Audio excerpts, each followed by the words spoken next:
Jaga Tidu. Memperingati Hari Pekabaran Injil Indonesia, Angkatan Muda Gereja Protestan Maluku Cabang Ilim 1 Ranting Getsemani melakukan salah satu kegiatan eksplor gereja dengan objek kunjungan yakni di gereja tertua yang berada di Provinsi Maluku bekas peninggalan bangsa Portugis. Gereja yang dibangun pada tahun 1512 dengan nama Santo Yakobus ini merupakan cikal bakal hadirnya agama Kristen Protestan di Maluku. Dan pada tahun 1605, bangsa Belanda memegang kembali atas gereja Santo Yakobus dan mengubah namanya menjadi Gereja Immanuel tepat pada tahun 1718. Inilah gereja tertua yang ada di Provinsi Maluku sekaligus hadirnya agama Kristen Protestan di Maluku. Dan tentu pertama kalinya juga nih kata Immanuel dipakai. What's on the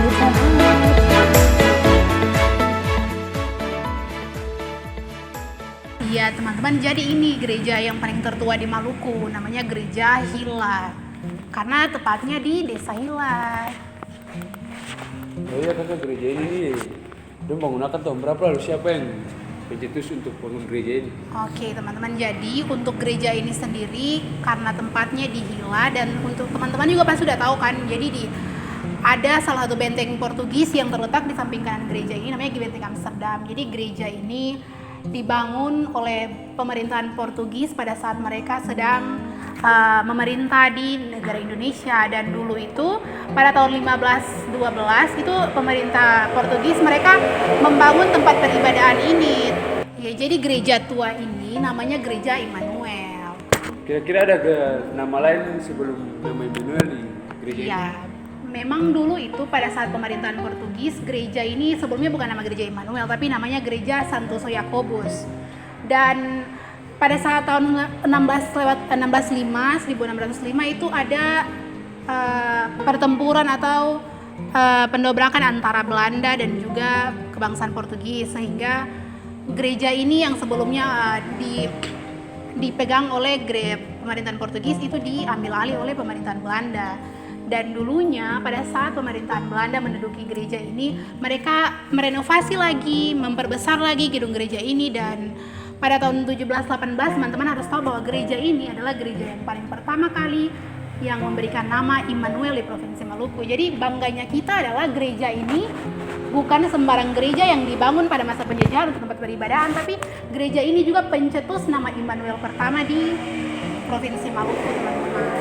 Untuk pengoperasian peribadahan di gereja ini sendiri, untuk tiap minggunya itu sudah ditiadakan seperti yang tadi saya sebutkan, dikarenakan tidak ada jemaat yang beribadah lagi karena mereka udah keluar dari Desa Hila. Hanya saja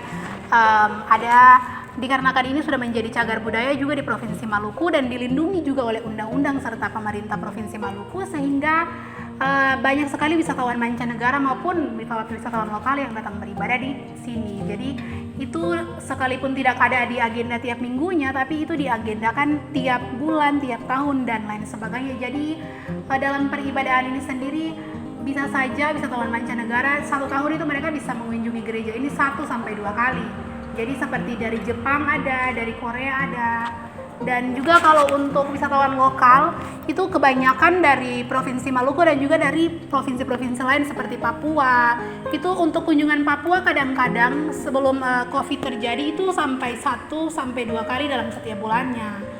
Dan untuk peribadahan sendiri yang seperti yang teman-teman lihat seperti demikian, tidak ada kepala gerejanya juga, hanya saja peribadahannya langsung dilaksanakan ketika terjadi kunjungan itu. Ya ini kan dulunya kan ada ibadah-ibadah dari warga-warga setempat sebelum tadi kakak jelaskan bahwa tahun 99 mereka keluar dari sini. Apakah dari dulu sampai sekarang tidak ada peralatan-peralatan untuk mendukung peribadahan di sini? Iya, jadi dikarenakan histori dari gedung ini adalah peninggalan bersejarah juga dari kebangsaan Portugis yang datang di Indonesia, sehingga untuk prestasinya tidak ada yang ditinggalkan, tidak ada sama sekali yang ditinggalkan. Karena ketika Indonesia telah merdeka dan lain sebagainya, itu peninggalannya kosong seperti ini. Jadi ketika ada peribadahan, maka pengunjung akan langsung membawa segala macam sarana dan prasarana itu. Kak, tahun berapa orang Kristen keluar dari warga Hila ini? Jadi untuk penduduk Kristen Protestan di Desa Hila ini, mereka tinggal sampai tahun 1999. Karena terjadi kerusuhan, maka orang Kristen Protestan keluar dari desa Hila, dan desa Hila meninggalkan peninggalan seperti gereja ini. Iya, jadi dikarenakan gereja ini sebagai salah satu cagar budaya di Provinsi Maluku, sehingga untuk kependudukan orang yang beragama Kristen pun sudah tidak ditiadakan, sehingga hanya saja ada berbagai wisatawan-wisatawan lokal maupun mancanegara yang datang tinggal di sini.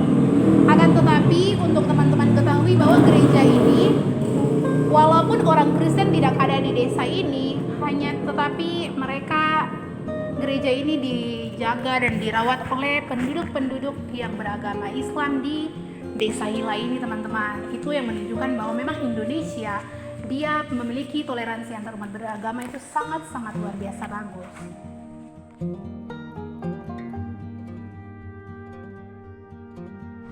Itu saja, teman-teman. Terima kasih kakak, Iya, sama-sama.